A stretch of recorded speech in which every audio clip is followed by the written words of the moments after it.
you see any of those baggy pants? So, Chuck the Hills. It was huge. wind. If you know it was a violin to be, 4. answer the telephone. And if anyone The asks, sailboat, and please, it could it was get. trees. 4. It It is like that. is. It could Mr. Bojangles. get. Mr. Bojangles, The railroad for these workers, and I reach you. it could be. 1. Were. The scarf of wear in black and white. It is. It could. This Frankie. is about It could be. 1. Frankie. The things on the table. It could be This one could be counting up. very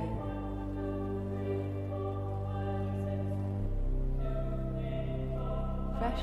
If you know it was a And violin to be, answer the clean. telephone. It could be 1. a balloon. It All these are the days, my friends, and these are the days. It My friends, it is like that. could get Mr. Bojangles. the railroad Mr. Bojangles. for these workers, Mr. Bojangles. and I reach you.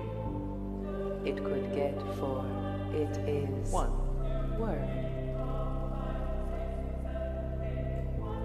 It could be This is about the things on the table. a balloon. It could be This one could be counting up. This one has been Frankie. being very American. It could be very fresh and clean. It could Is like that. be those ways. I reach you. 1. Will it get some wind for the sailboat? 1. And it could get It 4. is like that. It is it could get I the reach railroad for these you. workers, and The scarf It of could wear in get. black and white. If you see it any is. of those baggy pants, All these are the days, my Chuck the friends, Hills. and these are the days, 1. my friends. The day with its cares and perplexities is ended, and the night is now upon us. The night should be a time of peace and tranquility, a time to relax and be calm. We have need of a soothing story to banish the disturbing thoughts of the day, to set at rest our troubled minds and put at ease our ruffled spirits. And what sort of story shall we hear? It will be a familiar story. A story that is so very, very old, and yet it is so new. It is the old, old story of love. Two lovers sat on a park bench with their bodies touching each other, holding hands in the moonlight. There was silence between them. So profound was their love for each other, they needed no words to express it. And so they sat in silence on the park bench with their bodies touching, holding hands in the moonlight.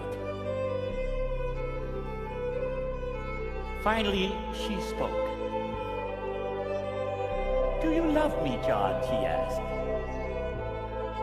"You know I love you, darling," he replied. I love you more than tongue can tell. You are the light of my life, my sun, the moon, and stars. You are my everything. Without you, I have no reason for being. Again, there was silence as the two lovers sat on a park bench, their bodies touching, holding hands in the moonlight. Once more she spoke. "How much do you love me, John?" she asked.